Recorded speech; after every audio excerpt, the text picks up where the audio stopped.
সাইয়েদনা আলী রাদিয়াল্লাহু তাআলা আনহু যুদ্ধের ময়দানে মারাত্মকভাবে জখম হলেন, আহত হলেন। পায়ের ভেতরে জিহাদের ময়দানে তীর ঢুকে গেল, তীর কেউ টেনে বের করতে পারে না, এতটাই জখম হয়েছে। তীর ধরে টান মারলে তিনি চিৎকার মারে। বিশ্বনবী দেখলেন অবস্থা বেগতিক।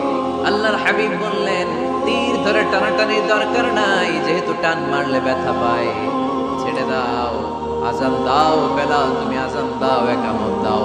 এক সাহাবীরে বললেন, আমি যখন নামাজে দাঁড়াবো, আলী যখন নামাজে দাঁড়াবে, নামাজরত অবস্থায় তুমি তোমার নিজের দায়িত্বে আলীর পায়ের ভেতর থেকে তীরটা টেনে বের করে ফেলবা। আজান দেয়া হলো, একামত হলো।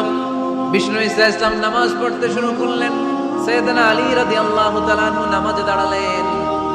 ওই সাহাবী দাঁড়ান নাই। বিশ্বনবীর পরামর্শ অনুযায়ী কাতারের ভেতর দিয়ে যে